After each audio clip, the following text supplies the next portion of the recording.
बिस्मिल्लाहिर्रहमानिर्रहीम, अस्सलाम वालेकुम and a very good morning public. मैं आपको खुश आमदीद कहूँगी। मैं हूँ अर्मिला हसन। उम्मीद करते हैं जी आप बिल्कुल ठीक ठाक होंगे।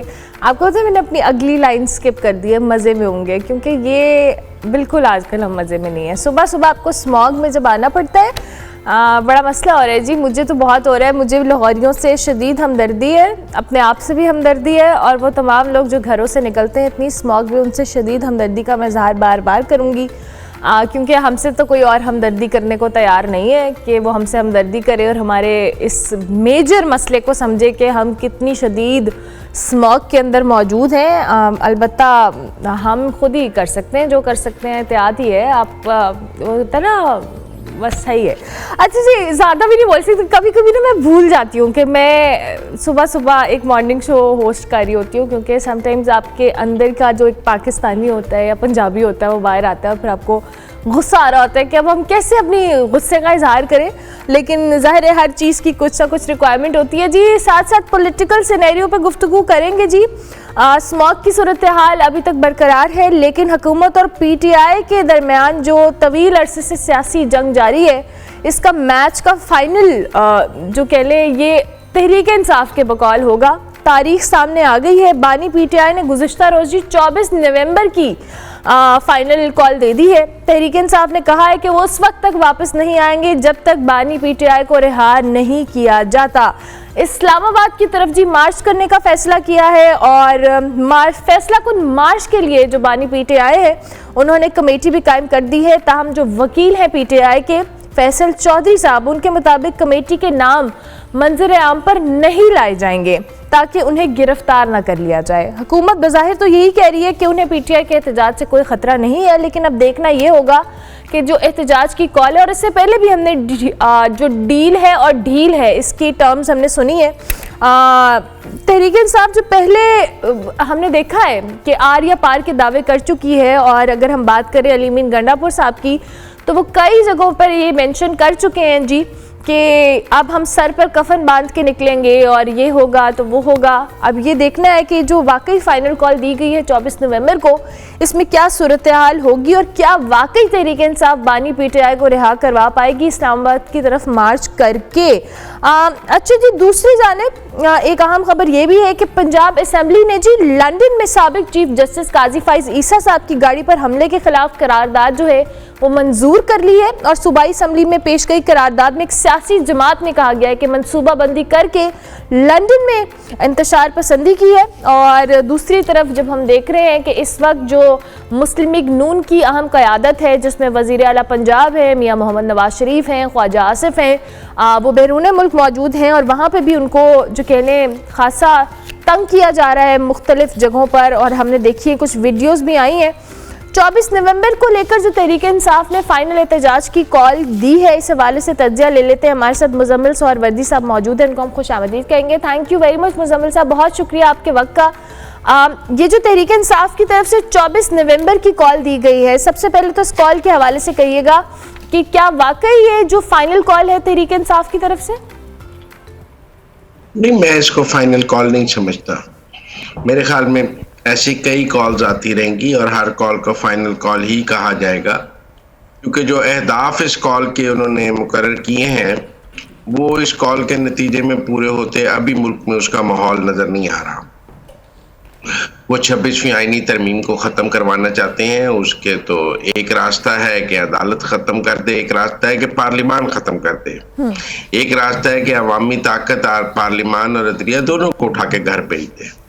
अभी तो मुझे ऐसा माहौल नज़र नहीं आता कि कोई इस्लामाबाद में 5-10 लाख लोग इकट्ठे हो जाएंगे 24 नवंबर को और अवामी ताकत से ये सब कुछ हो जाएगा। तो मुझे रियासत के आगे अभी तहरीक इंसाफ उस पोजीशन में नज़र नहीं आती कि वो पाकिस्तान को बांग्लादेश बना दे, पाकिस्तान को श्रीलंका बना दे।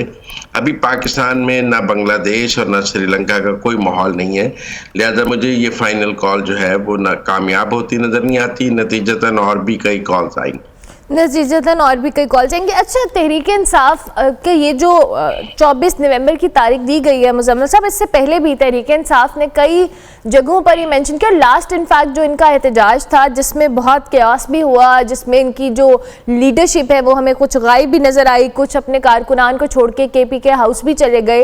ये सारे मामला जब हुए तो उस वक्त भी जाहिर एक वोटर का एतमाद कह लें या वोटर की जो एक सेंटिमेंट था वो उससे डैमेज तो हुआ। जाहिर है कि जब एक लीडर किसी को कॉल देकर खुद वहाँ पे मौजूद ना हो, लेकिन अब कल भी मैं उमर अयूब साहब को सुन रही थी और उनके मुताबिक कि जी अब जो हम तमाम तर लीडरान हैं वो ऑन ग्राउंड होंगे, हम इस बात को मेक श्योर करेंगे कि तमाम चीज़ें जो हैं वो बेहतर अंदाज में कंडक्ट हों और ये जो हमारा एहतजाज है इससे जो उन्होंने अपने गोल सेट किए हैं उसको वो अचीव कर सकें।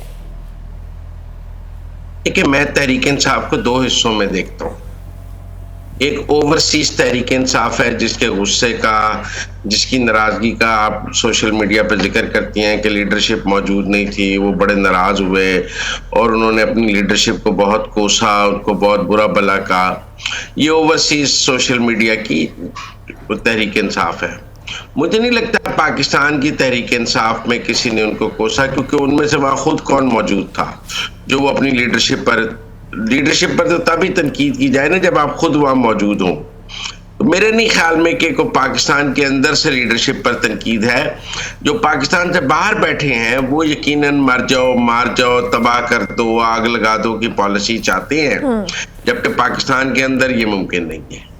अच्छा मुजम्मिल साहब, इसीलिए गंडापुर साहब ने पीछे चंद दिन पहले कहा कि जो तनकीद करते हैं वो पहले पाकिस्तान आए और हमारे साथ एहतजाज में शामिल हों, बाहर बैठकर तनकीद करने को हम कुछ नहीं समझते।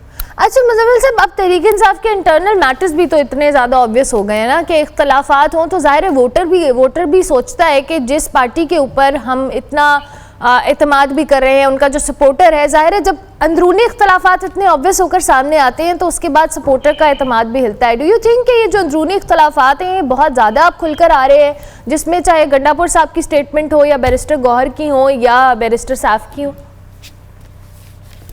यकीनन अंदरूनी इख्तलाफात पार्टी के जो हैं वो ओवरऑल उसकी पोजीशन और स्ट्रेंथ को कमज़ोर करते हैं, लेकिन बानी PTI की क़यादत पर तो सबको इत्तफाक है ना। जब बानी PTI से कॉल आ जाए तो फिर उस कॉल पर तो इख्तलाफ नहीं है, लेकिन अगर उसके बाद भी लोग ना आए तो फिर आप समझें कि पाकिस्तान में अभी ऐसी किसी एहतजाजी सियासत का माहौल ही नहीं है, चाहे वो कॉल बानी PTI से आए या पार्टी से आए, दोनों तरफ से मुझे अभी नहीं लगता कि ऐसा कोई माहौल पाकिस्तान में एहतजाजी सियासत का इस वक्त है।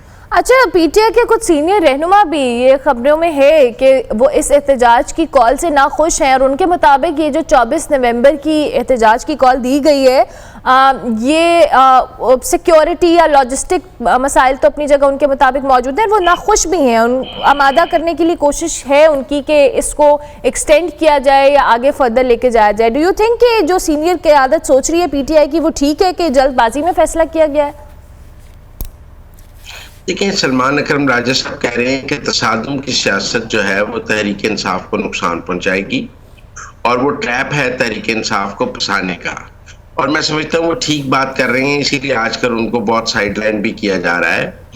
अगर तहरीक इंसाफ के एहतजाज के नतीजे में कोई एक और 9 मई हो जाता है, कोई जानी नुकसान हो जाता है, कोई तसादुम हो जाता है, तो इसका यकीनन तहरीक इंसाफ को बहुत नुकसान होगा और रियासत की सख्ती और ज़्यादा बढ़ेगी, जिसकी तहरीक इंसाफ इस वक्त नहीं चाहती है। तो मेरे ख्याल में जो लोग ये सोच रहे हैं कि ऐसे किसी एहतजाज से दूर रहना चाहिए जिसके नतीजे में तसादुम हो जाए, वो ठीक समझ रहे हैं कि पार्लियामान में मौजूद हैं, एक सूबे की हुकूमत मौजूद है, पार्लियामान की दूसरी बड़ी सियासी जमात हैं, आप मिलकर आगे चलें, कोई इत्तेहाद भी बन सकता है, तो तसादुम की सियासत तो नुकसान पहुंचाएगी।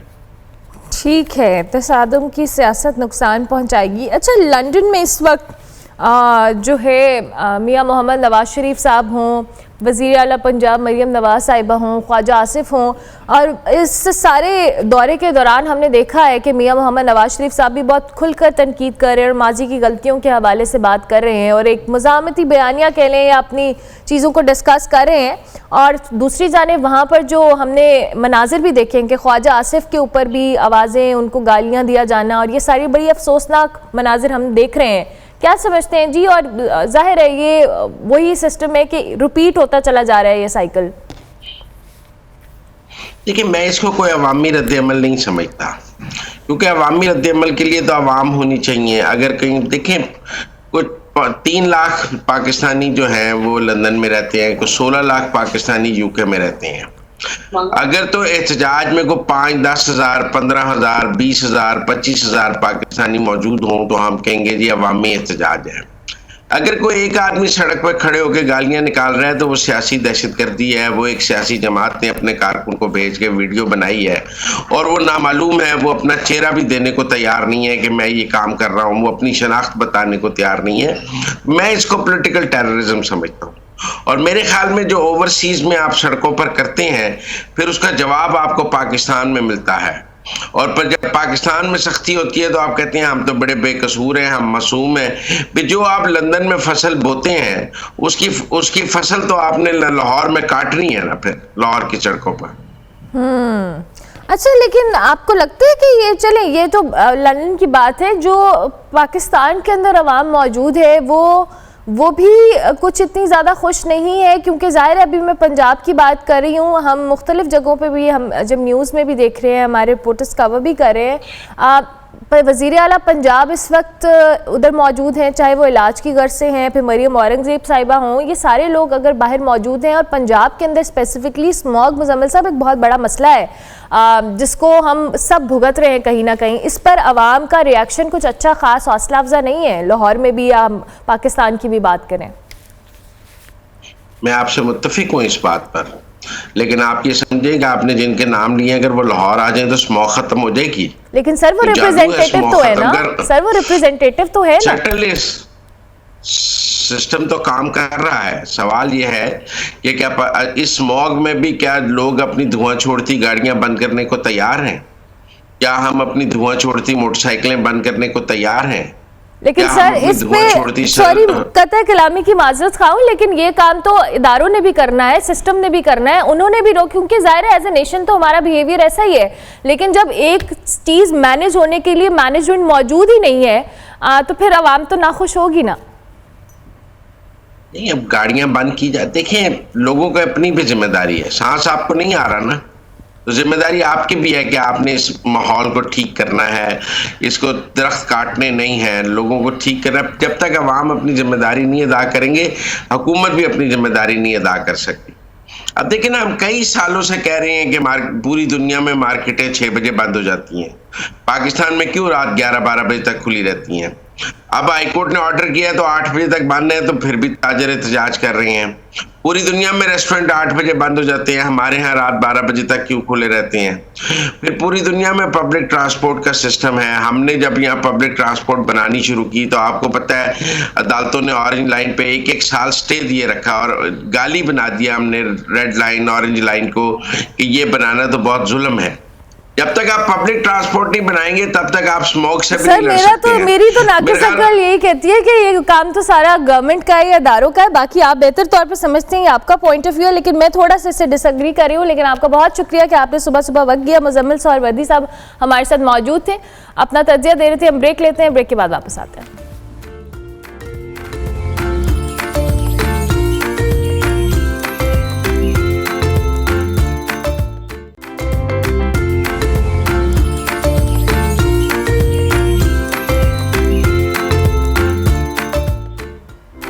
Welcome back to good morning public ji. Break के बाद वापस आ गए। बड़ा मुश्किल है इतनी सुबह सुबह चेहरे पे स्माइल लाकर स्मॉग के हवाले से बात करना ना, ये मेरा दुख है, क्योंकि इतनी ज़्यादा सूरत हाल ख़राब है कि इवन हम ऑफियर भी यही डिस्कस करें कि बाकायदा तौर पे आपको अपने लंग्स के ऊपर ना एक भारीपन महसूस हो रहा है और आपको ब्रीदिंग में वाज़े तौर पर डिफ़िकल्टी हो रही है। अगर आप मास्क नहीं भी पहन रहे या पहन भी रहे हैं फिर भी उसके बावजूद स्मॉग की सूरत हाल जी दिन ब दिन ख़राब हो रही है। निज़ाम ज़िंदगी मुतासिर हो रहा है, धुआं, गर्द के ज़र्रात कसरत से फ़िज़ा में मौजूद हैं और इतनी ज़्यादा फ़िज़ाई आलूदगी है कि आवाम की जो सेहत के साथ साथ जाने भी कह लें, अल्लाह ना करे, वैसे दाव पे लगी हुई हैं। स्मॉग के बाद जी सड़कों पर हादसात में भी इजाफा हो रहा है और ख़ास तौर पे जब हम सुबह और शाम के औकात में बात करते हैं तो शाम को तो इवन बहुत जो खुले इलाके हैं, खुली सड़कें हैं, वहाँ पर विजिबिलिटी भी ज़ीरो होती है।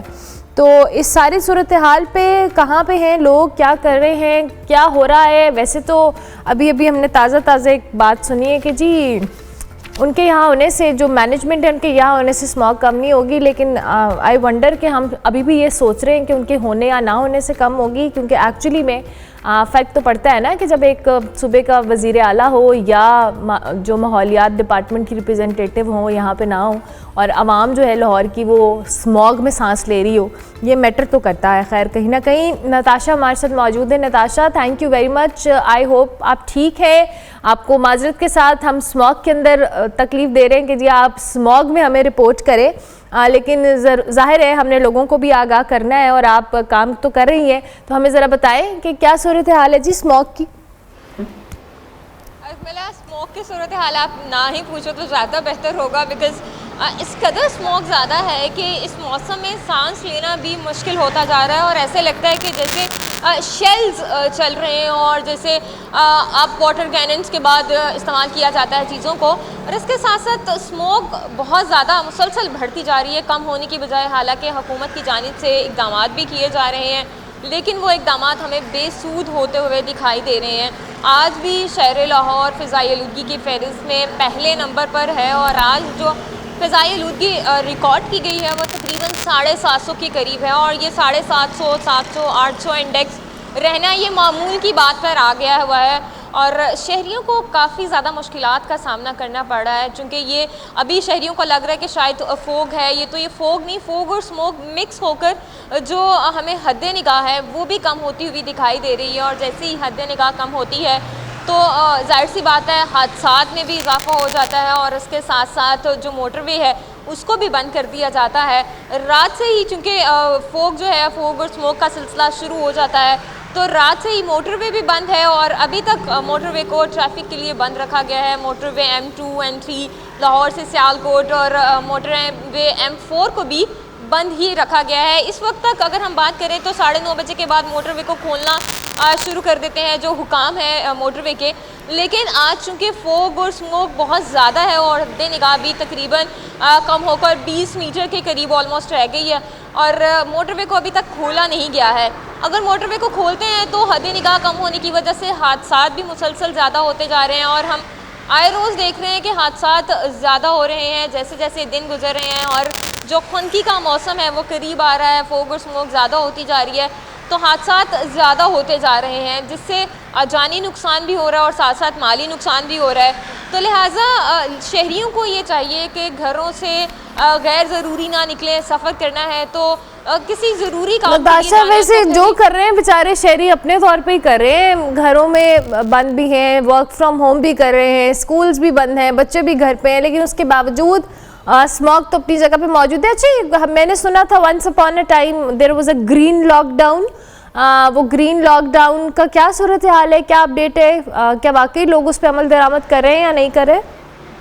अरमला, वो ग्रीन लॉकडाउन भी सिर्फ नाम की हद तक लगाया गया है। उनके कुछ इलाकों में अगर हम बात करें तो कुछ इलाकों में जो ग्रीन लॉकडाउन लगा दिया गया, अगर हम नादरा, एबर्ट रोड, लक्ष्मी चौक और दीगर इलाकों की बात करें तो वहाँ पर लगाया गया था, लेकिन वो भी बेसूद होता हुआ दिखाई दे रहा है। हमारी जो CM साहिबा है, मरीम नवाज़ साहिबा, ख़ुद तो वो ऑल्दो लंदन में बैठी हुई हैं और यहाँ पे वो कह रही हैं कि स्मोक कम है। वहाँ पर प्रेस टॉक की जा रही है, मीडिया से गुफ्तगू करते हुए उनका ये कहना था कि स्मोक के लिए इक़दाम किए जा रहे हैं ताकि स्मोक को कम किया जाए और उसके साथ साथ सीनियर मिनिस्टर से भी मीडिया ने गुफ्तगू की। उनका भी यही कहना था कि स्मोक कम हो रही है, हम तमाम जो इंतज़ामात हैं, तमाम जो इक़दाम हैं स्मोक को कम करने के लिए वो कर रहे हैं। और आए रोज़ हम ये देखते हैं कि हुकूमत की जानिब से प्रेस टॉक भी की जाती हैं, बताया जाता है कि आज जो स्मोक है वो इंडिया से आ रही है और फिर ये भी कहा जाता है कि स्मोक को कम करने के लिए हम दीगर जो इक़दाम हैं वो भी कर रहे हैं, लेकिन वो हमें इक़दाम सिर्फ इक़दाम ही दिखाई दे रहे हैं, उनका कोई फ़ायदा नहीं हो रहा।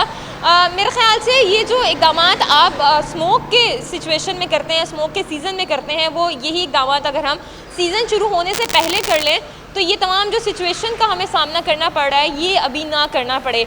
इसके साथ साथ दीगर जो अगर हम बारिश की बात कर लेते हैं तो महकमा मौसमियात की जानिब से ये कहा जा रहा है कि 14 से 16 नवंबर तक बारिशों के इम्कानात हैं। लेकिन अब देखना ये है कि बारिशें होती हैं या नहीं होती, क्योंकि अगर हम महकमा मौसमियात के डिपार्टमेंट की बात करते हैं तो वहाँ पर जो लगे आलात हैं वो भी हमें ख़राब ही दिखाई देते हैं। अनफॉर्चुनेटली आवे का आवा ही बिगड़ा हुआ है नताशा, ये कहा जाए तो गलत नहीं होगा। Thank you very much Natasha, बहुत शुक्रिया कि आप हमें आगाह करी थी। हम ब्रेक लेंगे, ब्रेक के बाद वापस आएंगे। आप देखते रहिए गुड मॉर्निंग पब्लिक।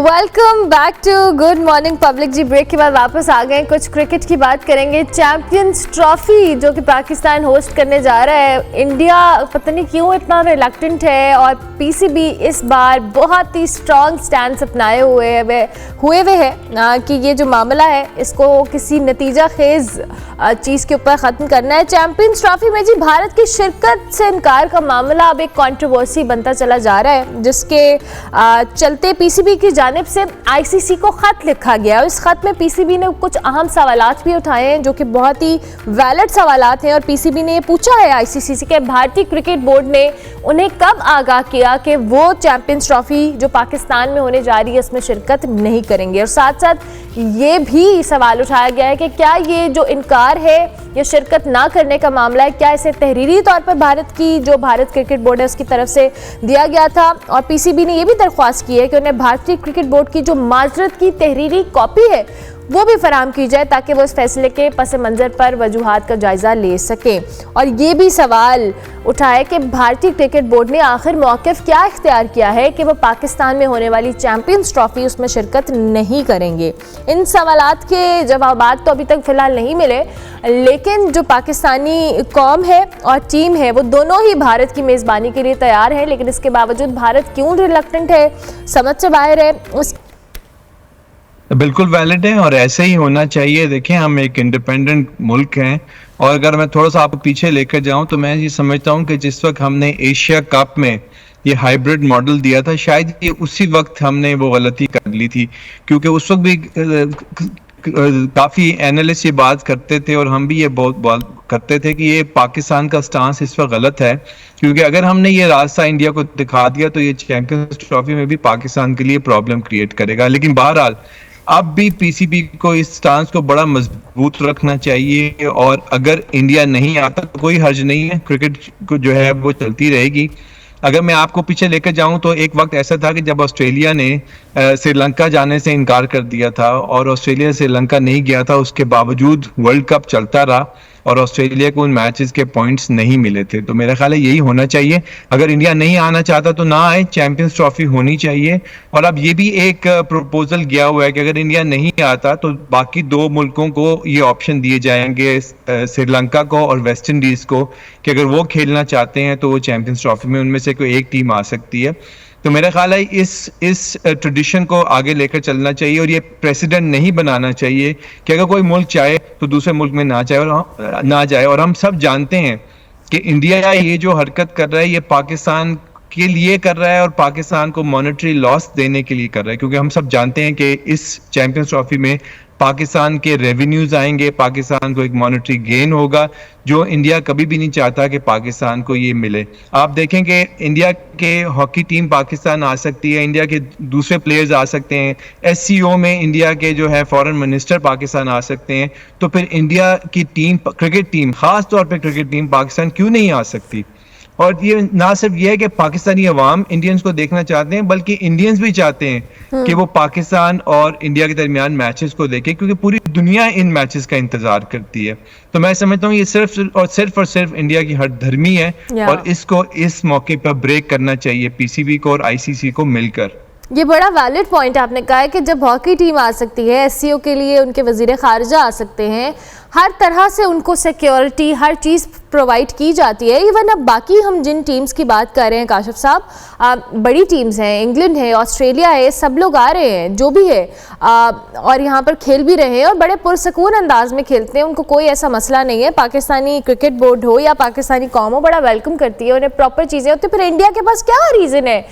ये तो पॉलिटिक्स वाला मामला हमें पता है काशिफ साहब के बीच में मौजूद है, ये सियासी मामला ज़्यादा है और क्रिकेट बोर्ड का मामला कम है, लेकिन इसके बावजूद अब चूंकि पीसीबी ने खत लिखा है आईसीसी को, क्या आप एक्सपेक्ट कर रहे हैं जी? क्या रीजन दी जाएगी उस खत के जवाब में कि जी हम ये रीजंस की बुनियाद पे नहीं आ रहे? कोई रीजन नहीं है। आप ये देखिएगा कि इसका जवाब भी कोई सही पाकिस्तान के पास वापस नहीं आएगा। आपने बाकी मुल्कों की बात की, तो कौन सा मुल्क पाकिस्तान में नहीं आया? इंग्लैंड की बात करें, ऑस्ट्रेलिया देख लें, न्यूजीलैंड देख लें, West Indies, Sri Lanka, south Africa, bilateral series Pakistan में हुई हैं। और अब तो पाकिस्तान हर तरह से इक्विप्ड है, पाकिस्तान तैयार है कि तमाम मुल्कों को पाकिस्तान होस्ट कर सकता है। अगर आप पीएसएल का देखें तो पीएसएल में तमाम नेशनैलिटी के प्लेयर्स पाकिस्तान आते हैं। उन्होंने पाकिस्तान की हॉस्पिटैलिटी की बहुत तारीफें की हैं। पाकिस्तान के मार्केट्स में वो जाते हैं, खाने खाते हैं, एंजॉय करते हैं पाकिस्तान में, और वो कहते हैं कि पाकिस्तान की हॉस्पिटैलिटी दुनिया में कहीं पे ऐसी हॉस्पिटैलिटी नहीं मिलती। और अगर वैसे भी आप ओवरऑल देखें तो पाकिस्तान में क्या प्रॉब्लम हो रहा है?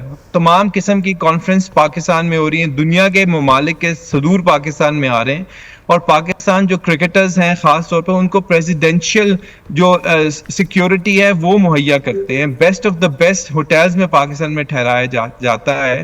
पाकिस्तान के ग्राउंड्स इतने अच्छे इक्विप्ड हैं कि वहाँ पर इंटरनेशनल क्वालिटी के मैचेस होते हैं, और कोई भी कंप्लेन नहीं है। अगर आप वर्ल्ड कप देख लें तो वर्ल्ड कप में इंडिया के ग्राउंड्स की ये पोजीशन थी कि एक ग्राउंड में तो लिटरली लोगों ने कंप्लेन की कि यहाँ आप डाइव नहीं मार सकते क्योंकि ग्राउंड की सिचुएशन ठीक नहीं है, लेकिन वहां पर वर्ल्ड कप हुआ। तो पाकिस्तान में तो ऐसी कोई प्रॉब्लम नहीं है। पाकिस्तान की हर चीज की स्टेट ऑफ द आर्ट चीज पाकिस्तान में मौजूद है। तो मैं समझता हूं कि अब कोई वजह नहीं है कि इंडिया ना आए, लेकिन ये प्रेसिडेंट सेट नहीं होना चाहिए कि कोई एक मुल्क जब भी चाहे, किसी वजह से चाहे वो पॉलिटिकल रीजन हो, और वो कहे जी मैं दूसरे मुल्क में नहीं जाता और आईसीसी उसको इजाजत दे। मेरा ख्याल है आईसीसी को बड़ा स्ट्रॉन्ग स्टांस लेना पड़ेगा। अगर आज आईसीसी इंडिया को इजाजत देगा तो कल कोई भी मुल्क खड़ा होकर ये बात कह सकता है कि मैंने दूसरे मुल्क में नहीं जाना। फिर आपके पास कोई रीजन नहीं होगी, वो प्रेसिडेंट आप खुद सेट करेंगे। तो मेरा ख्याल है यहाँ पर आईसीसी को स्टैंड लेना पड़ेगा। मैं फिर आपको एशिया कप की तरफ लेके जाता हूँ, लेकिन वहाँ लोग ये बातें करते थे चूंकि ये एशिया कप है, ये एसीसी है, ये आईसीसी नहीं है, इसलिए कोई ऐसा प्रॉब्लम नहीं है। लेकिन आईसीसी के खिलाफ जो है वो इंडिया बात नहीं कर सकता। तो मेरा ख्याल है now this is the proper time कि जहां पर आईसीसी को स्टैंड लेना पड़ेगा, और पीसीबी को अपना स्टांस को और स्ट्रॉन्ग करना चाहिए, और बाकी मुल्कों को अपने साथ मिलाना चाहिए, और ये स्टांस जो है आईसीसी के सामने रखे ताकि इंडिया के पास कोई गुंजाइश ना रहे कि वो निकल सके इस आई एम सो ग्लैड कि वैसे तो हम क्रिटिसिज्म एक तरफ जब हम भी मैनेजमेंट या अपनी टीम के ऊपर बात करते हैं, लेकिन ये वाला स्टांस मुझे लगता है कि इट्स वेरी इंपॉर्टेंट कि ये राइट टाइम है इस स्टांस को इस पर जमकर खड़े होने का। और आई थिंक कि मोहसिन नकवी साहब इस हवाले से अपने स्टांस को बिल्कुल स्ट्रांगली होल्ड करेंगे, क्योंकि ये बड़ी इंपॉर्टेंट चीज़ है एज यू सेड काशिफ, कि अभी इनफैक्ट जब आप एशिया कप की बात करें तो मुझे यही इन्फॉर्म किया गया मेरी टीम की तरफ से कि जी अभी अजोका थिएटर भी हो रहा है, यहाँ पर भी 12 नेशनैलिटीज़ के आर्टिस्ट मौजूद हैं जिनको हम वेलकम कर रहे हैं, चाहे वो इटली है, फ्रांस है। और जब अजोका थिएटर की बात करें, it's a big theatre programme जो पाकिस्तान होस्ट कर रहा है। तो ये बहुत अजीब सी चीज़ है कि इंडिया क्यों इतना रिलक्टेंट है। वही बात है कि पॉलिटिकल गेन्स है और रेवेन्यू आता हुआ पाकिस्तानी क्रिकेट बोर्ड को होता हुआ तकलीफ यही दे रहा है इंडिया को। इवन इनफैक्ट काशा मेरी उस दिन एक इंडियन जर्नलिस्ट से भी बात हो रही थी और वो यही कह रहे थे कि बेसिकली ये क्रिकेट बोर्ड्स का मसला नहीं है, पॉलिटिकल मसला है, और जब भी इंडिया पाकिस्तान की ऐसी कोई एक्टिविटी होती है इसमें पॉलिटिक्स इन्वॉल्व होती है। तो आपको लगता है कि आईसीसी भी, अब चूंकि भारतीय क्रिकेट बोर्ड की जहां हम बात करें बीसीसीआई की, ये बड़ा उनका रहता है होल्ड है, जाहिर है वो इंडियन क्रिकेट बोर्ड एक बहुत बड़ा जो के लिए बोर्ड है और उसका एक इन्फ्लुएंस अपनी जगह मौजूद है आईसीसी पे। आपको लगता है कि क्या वाकई आईसीसी भी इस इन्फ्लुएंस के तहत आकर कोई ऐसा स्टेप ले सकता है? देखें, ये बात तो हमें माननी पड़ेगी कि अगर रेवेन्यू की आप बात करें तो almost 50-55% of the revenue comes from India, और एडवर्टाइजमेंट्स की बात करें तो वो भी इंडिया की तरफ से ज्यादा आती है, इसमें तो कोई दो राय नहीं है, ये हकीकत है। लेकिन असूल भी होते हैं ना कोई किसी चीज के, और आपने जब एक इंस्टीट्यूशन बनाना हो, कोई आपने एक इदारा चलाना हो, तो वो असूलों की बुनियाद पर चलाया जाता है। वो किसी इस बुनियाद पर नहीं चलाया जा सकता कि कोई अगर रेवेन्यू ज्यादा दे रहा है तो उसकी हरदर्मी भी कबूल करें। तो मेरा ख्याल है आईसीसी इतना इन्फ्लुएंस नहीं होगा, क्योंकि सिर्फ इंडिया नहीं है बल्कि बाकी ममालिक भी हैं। अगर हम बिग 3 की बात करें तो उसमें ऑस्ट्रेलिया, इंग्लैंड भी आता है। उसके अलावा अगर बाकी मुल्कों की बात करें तो रेवेन्यू साउथ अफ्रीका से भी आता है, पाकिस्तान से भी आता है। अगर आप क्रिकेट लवर्स की बात करें तो जहां लोग इंडिया को देखना चाहते हैं क्रिकेट खेलते हुए, वहां पाकिस्तान को भी देखना चाहते हैं। पाकिस्तान के बगैर दुनियाए क्रिकेट के अंदर क्रिकेट का कोई तस्वुर नहीं है। सर मैं तो इमेजिन ही नहीं कर सकती, मैं तो इमेजिन नहीं कर सकती। हमें जो तो नहीं कर सकती, लेकिन दुनियाए क्रिकेट भी नहीं इमेजिन कर सकती कि पाकिस्तान के अगर बॉलर्स नहीं नजर आएंगे, बाबर आजम नहीं नजर आएगा, शाहीन आफरीदी नहीं नजर आएगा, हारिस रऊफ नजर नहीं आएगा, तो क्रिकेट का चार्म भी नहीं होगा। और खास तौर पर ये जो ऑस्ट्रेलिया और पाकिस्तान की जो सीरीज चल रही है, इसमें पाकिस्तान ने इतना आउटस्टैंडिंग परफॉर्मेंस दी है, और इससे पहले पाकिस्तान ने जो इंग्लैंड को हराया पाकिस्तान में, उसके बाद पाकिस्तान की इंपॉर्टेंस और ज्यादा बढ़ गई है। लोग देखना चाहते हैं इतने फास्ट एंड फ्यूरियस बॉलर्स को जो कि सिर्फ पाकिस्तान के पास ही मौजूद हैं। लोग देखना चाहते हैं इन बॉलर्स को, लोग बाबर आजम की बैटिंग को देखना चाहते हैं। तो इसलिए आईसीसी को भी ये इतना आसान फैसला आईसीसी के लिए नहीं होगा।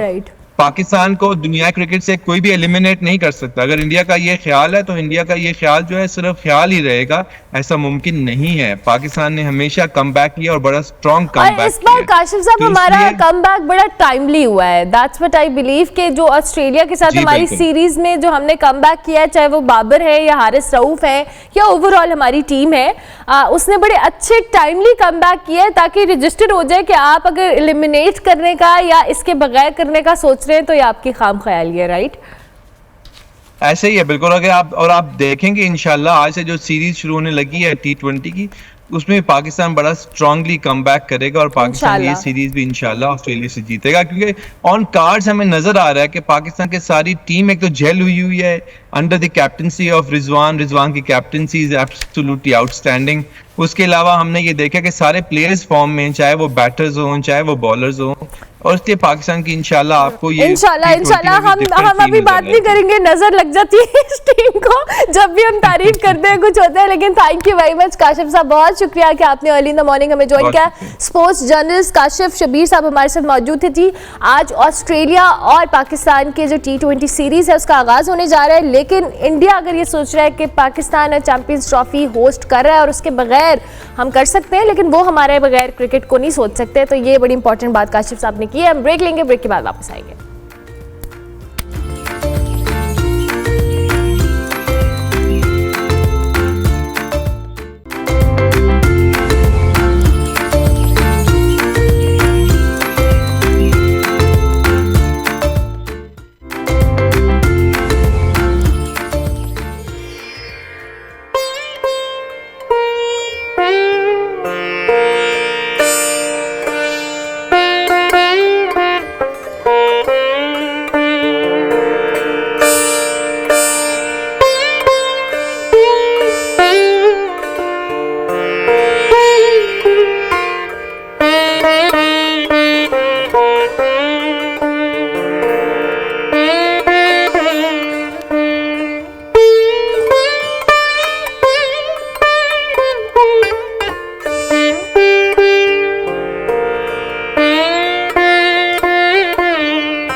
बात है, ज़बरदस्त जी। हमारे साथ इस वक्त मोहम्मद आफंदी मौजूद हैं जो कि सितार बजाते हैं, क्या कमाल बजाते हैं। और आपने इनको सोशल मीडिया पे देखा है, इन्होंने एक जो आदत है उसके ऊपर सितार प्ले किया था और उनकी इस धुन ने बड़ी दाद भी समेटी थी। इस वक्त हमारे साथ स्टूडियोज़ में मौजूद है। मुझे याद आया कि मैंने इनका पहले भी इंटरव्यू किया हुआ है।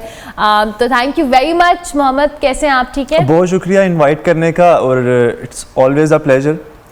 और मैं बल्कि पब्लिक टीवी के तवज्जुह से सबको वेलकम करना चाहूँगा, पूरे पाकिस्तान को, कि आप सब हमें ज्वाइन करें इस खूबसूरत मॉर्निंग में। और म्यूज़िक से बढ़ के अच्छी थेरेपी मेरे नज़दीक हो नहीं सकती। डेफिनेटली, और इतना खूबसूरत इंस्ट्रूमेंट हो तो इससे तो बिल्कुल ही बहुत अच्छी थेरेपी हो जाती है। और इसके साथ साथ जी हमारे जो जब हमने इस गुड मॉर्निंग पब्लिक का आगाज़ किया था तो हमारी पहली एपिसोड के अंदर जो हमारे गेस्ट आए थे, चूँकि लाहौर के अंदर से हम ये शो करते हैं तो लाहौर का कल्चर, उसकी ब्यूटी, सबको हमने एक्सप्लोर किया था थ्रू साथ में मैं बड़ा गाइड किया था। साथ जाहिद हमारे साथ मौजूद है। साथ अस्सलाम वालेकुम, वेलकम बैक, कैसे हैं? थैंक यू वेरी मच, बहुत शुक्रिया, अल्हम्दुलिल्लाह बिल्कुल। अच्छा जी, साथ को आज इनवाइट करने का पर्पस ये है कि पहले तो ये लाहौर और इसके हवाले से हेरिटेज को दिखाते थे, लेकिन अब इन्होंने एक नया इनिशिएटिव स्टार्ट किया है, स्टेप इनटू द पास्ट। अब इसमें क्या है कि लाहौर से बाहर भी जो लोग हैं वो भी इस हेरिटेज की उसकी सैर करवाते हैं। ये इनका जो इनिशिएटिव है, इनको ये आइडिया कैसे आया? क्योंकि लाहौर की खूबसूरती, लाहौर के हेरिटेज को दिखाने के बाद अब शहर से बाहर निकलना, लोगों को दिखाना, ये कैसा एक्सपीरियंस है साथ का, तो हम साथ से ये भी जानने की कोशिश करेंगे। तो साथ सबसे पहले तो हमें अपने इस नए इनिशिएटिव के हवाले से बताएं। वैसे तो यूट्यूब पे आप खासे एक्टिव हैं, लाहौर की सारी चीज़ों को आपने दिखाया है, लेकिन अब ये जो स्टेप इनटू द पास्ट है, टेल अस अबाउट इट। इसका मैम सबसे पहले तो जी ऑब्वियसली आपका शुक्रिया, इमरान भाई का शुक्रिया इसके लिए इनवाइट करने के लिए। तकरीबन 6 साल की ये जर्नी है हेरिटेज को एक्सप्लोर करने के हवाले से, और 5-1 साल सिर्फ लाहौर पे लगाए थे। और लाहौर की गलियां कूचे सारी चीज़ें देखी एक दफ़ा, और उसके बाद फिर आलमोस्ट 3-1 साल पहले फ़ैसला किया कि अब लोगों को दिखाया जाए। लेकिन फिर उसके बाद हुआ ये कि 1 साल पहले मैंने आर्कियोलॉजी में एमफिल स्टार्ट किया पंजाब यूनिवर्सिटी से, और मुझे सरपरस्ती मिल गई डॉक्टर मोहम्मद हमीद साहब की, चेयरमैन साहब की। उनकी वसातत से फिर पूरे पाकिस्तान में हमने एक्सप्लोर करना शुरू किया। हम सिंध गए, हम पख्तूनख्वा गए, हमने इसके साथ साथ अपर पंजाब, लोअर पंजाब के जितने एरियाज़ हैं उनको एक्सप्लोर किया। तो वहाँ जाकर और ये काम करके एक चीज़ तो समझ आ गई कि सितारों के आगे जहाँ और भी हैं। लाहौर ऑल्दो मेरा फेवरेट सिटी था, है और हमेशा इंशाल्लाह रहेगा, लेकिन ये है कि लाहौर से बाहर भी बहुत सारा हेरिटेज है। और अल्हम्दुलिल्लाह जब हमने ये काम शुरू किया तो काफ़ी लोग इसमें शामिल हुए। अब काफ़ी लोग लाहौर पे काम कर रहे हैं। Now the time has come कि अब लाहौर हवाले करके हम ज़रा एक स्टेप आगे जाएं और लाहौर से बाहर लेकर निकलें। इसी इनिशिएटिव के तहत अभी हमने लास्ट सैटरडे पहला इसका टूर करवाया था, क्योंकि अभी पहला हमारा स्टार्ट था, इसलिए हमने लाहौर के आउटस्कर्ट्स में हम लेके गए थे, जो गाँव एरियाज़ हैं उनमें जो हेरिटेज है। अब इसके बाद जो दूसरा टूर है वो अपकमिंग सैटरडे को है इंशाल्लाह। उसमें हम लाहौर के एक जो नेबर सिटी है वहाँ लेकर जा रहे हैं, और उसको जो ऑब्वियसली हम बताएंगे वो टाइम आने पे बताएंगे। लेकिन ये है कि अब प्रॉपर वो काम शुरू हो गया जिसमें लाहौर से बाहर हम लोगों को लेके जाएंगे, और लाहौरियों को यहाँ बाहर से भी कोई आता है तो उनको वहाँ का हेरिटेज जो है वो उसे रोशन। अच्छा, साथ ये जो आप लोगों को लेके जा रहे हैं, कैसे लोग आपके साथ एसोसिएट होते हैं? कोई रजिस्ट्रेशन है, क्या है? थोड़ा सा भी गाइड करें। हाँ बिल्कुल ऐसा ही है। Instagram is the best platform. वहाँ पर हमने जो है इसकी जब टाइम आता है तो रजिस्ट्रेशन ओपन कर देते हैं, लोग लिंक पे क्लिक करते हैं, अपने आप को रजिस्टर कराते हैं, और जो भी एक फर्दर प्रोसेस होता है उसको वो फॉलो करते हैं, और उसके बाद उनको ऑन बोर्ड कर लिया जाता है। It's not like heritage walk जिसमें हम 40-50 लोगों को आराम से एंगेज कर सकें, क्योंकि वो 2-3 घंटे की एक्टिविटी होती है, उसमें आप कर सकती हैं।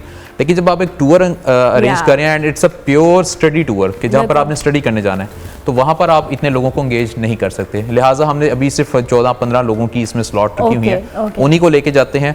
और कोशिश ये की जाती है कि अगर हम किसी सिटी में जा रहे हैं तो उस सिटी का एक जो एक्सपर्ट है, कोई राइटर हो सकता है, कोई वहाँ पे कोई पुराना जो वहाँ के बुजुर्ग हो सकते हैं, उनको एंगेज कर लिया जाता है, रादर देन कि हर जगह जाके हम एंगेज करें। उनको भी मौका दिया, उनको एंगेज किया जाता है, और स्टूडेंट्स को उनके साथ डायरेक्ट किया जाता है ताकि आप इनके साथ करें।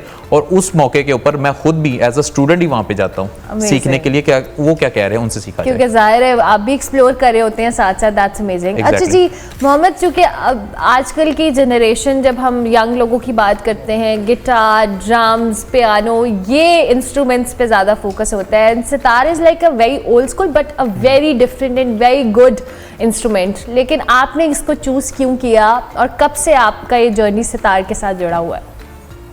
मेरा भी सेम जो गोल है वो यही है कि जो सितार जैसा इंस्ट्रूमेंट जो कि हमारी तहज़ीब का हिस्सा है, तो हमारे कल्चर का एक बहुत खूबसूरत पहलू है म्यूज़िक, और जो हमारा आर्किटेक्ट है, तो जो हमारा म्यूज़िक है उसको हम दिन ब दिन छोड़ रहे हैं और भूल रहे हैं। तो मेरा मेन जो गोल भी यही है कि हम इस यूथ को, इस जनरेशन को ना सिर्फ अच्छा म्यूज़िक सुना सकें बल्कि अपने साथ से मुतारिफ़ करा सकें। तो सितार को मैं लेके इसीलिए चल रहा हूँ कि लोग इसे सुन सकें और इंस्पायर हो सकें, क्योंकि मैं उन्हीं की जनरेशन से हूँ। तो जब वो मुझे बजाते देखते हैं और जब नया म्यूज़िक सुनते हैं इस पे, तो वो काफ़ी ज़्यादा मुतासिर हो पाते हैं। And it's a very difficult instrument, मैंने सुना है कि बहुत मुश्किल है सितार प्ले करना। ये हर चीज़ के बारे में कहा जाता है, लेकिन अगर मैं आपको कहूँ कि कोई भी चीज़ मुश्किल तब तक है जब तक आप उसको ट्राई नहीं करते, तो ये सच होगा। ज़बरदस्त। तो कुछ और सुनाए ना मोहम्मद हमें। ज़रूर। मैं आपको आदत इंस्ट्रूमेंटल का थोड़ा सा, जिससे आप बहुत वायरल भी हुए थे, राइट? जी बिल्कुल। दैट वाज द, कह लें कि द टर्निंग पॉइंट मेरी ऑनलाइन जर्नी में। तो मैं उससे आपको थोड़ा सा एक मेलोडी उसकी सुनाऊंगा।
क्या बात है, ज़बरदस्त ज़बरदस्त। अच्छा, ये आदत का है इंस्ट्रूमेंटल और इट्स वेरी अच्छा, ये लाइव सुनकर बहुत अच्छा लगता है। It's a very soothing and काम काइंड ऑफ इंस्ट्रूमेंट। इसकी धुन बहुत जो कह लें ना मेलो होती है, बट इट्स वेरी सुरीला इंस्ट्रूमेंट आई मस्ट से।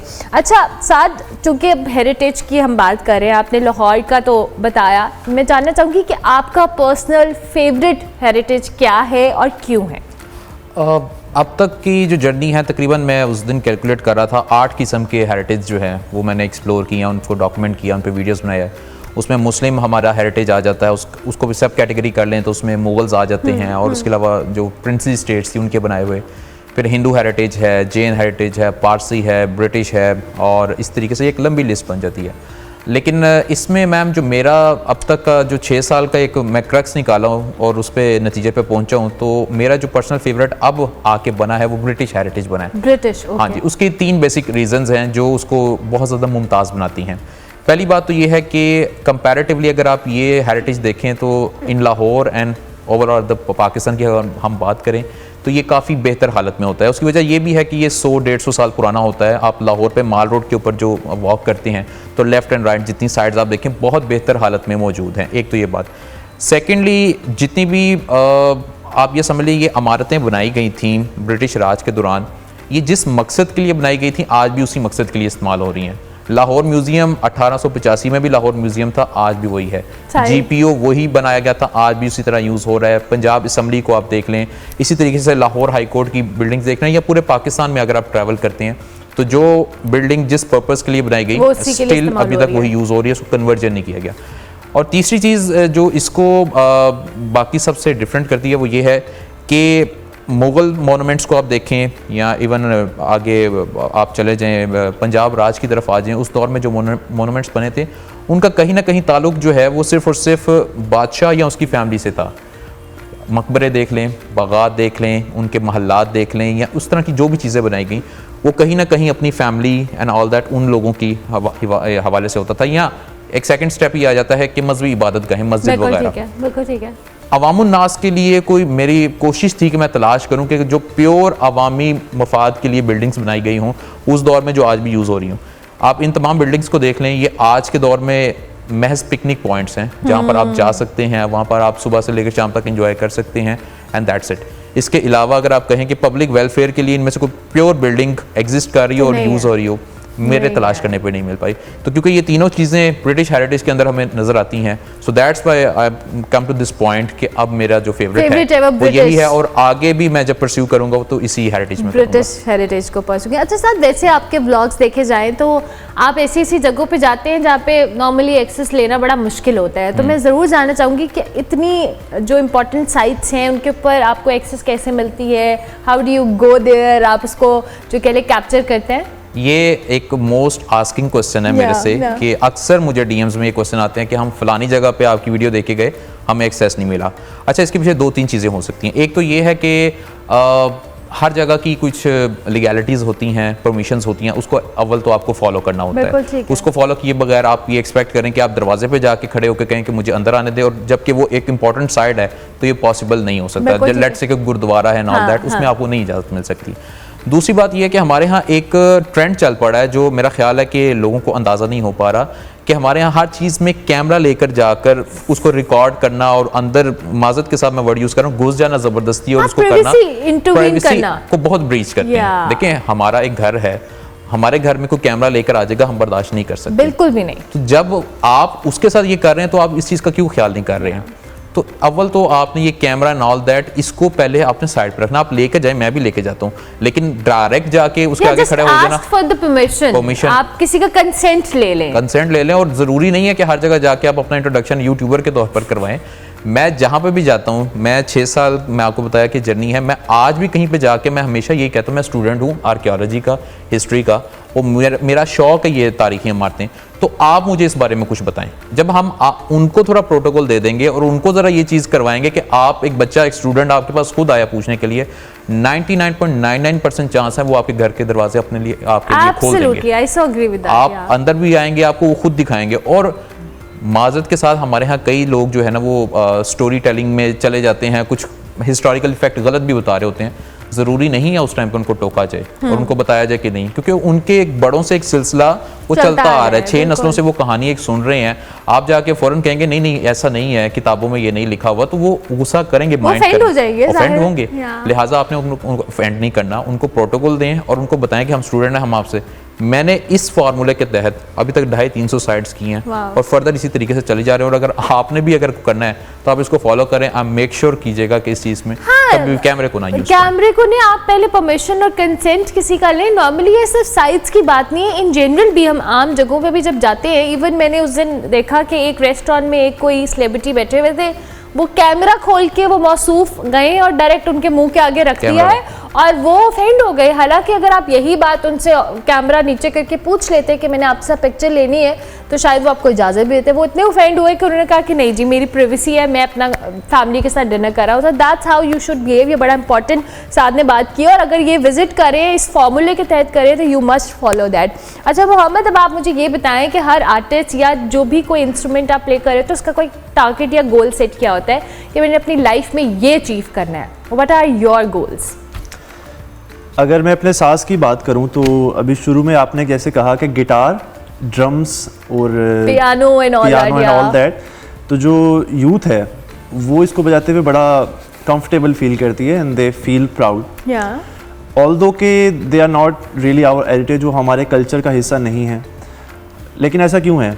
उसकी सिंपल रीज़न ये है कि जो उसकी प्रेजेंटेशन दिखाई गई है मीडिया के थ्रू या ओवरऑल म्यूजिशंस के थ्रू, वो हमेशा से एक बड़ी सोफिस्टिकेटेड और पढ़ी लिखी वे में दिखाई गई है। लेकिन जब हम अपने कल्चर को या अपने म्यूज़िक को सुनते हैं तो हमारे माइंड में आता है कि बिल्कुल टिपिकल सी गैदरिंग होगी, क्लासिकल महफिल टाइप कुछ चल रहा होगा, लेकिन उसके जो आदाब है वो नहीं दिखाए गए। ओके तो कंसेप्शन क्या बनी लोगों के जहन में कि ये म्यूज़िक बोरिंग है और ये म्यूज़िक आउटडेटेड है। या तो मेरा जो गोल है वो तो यही है कि मैं सोशल मीडिया के थ्रू हर तरह से क्लासेस प्रोवाइड करूं, इस साज को ट्रेंड में ला सकूं दोबारा से, absolutely which it totally deserves. Yeah absolutely I so agree with that. तो इन द एंड कुछ हमें सुनाए मोहम्मद, आपके साज इतना खूबसूरत है, इतना सुबह सुबह मज़ा आ रहा है हमें सुनने का, तो ज़रूर। क्योंकि आपने जैसे कहा ये साज वाकई खूबसूरत है और ये थेराप्यूटिक भी है। ये एब्सोल्युटली या अभी हमने स्टार्ट में बयान का एक सॉन्ग प्ले किया था, तो मैं बयान का ही एक और सॉन्ग आपको सुनाना चाहूँगा क्योंकि it's one of my favourite bands as well. Absolutely मेरा खुद बहुत पसंदीदा है। देख लें, फिर अच्छा म्यूजिक अट्रैक्ट करता है अच्छे लोगों को। लवली।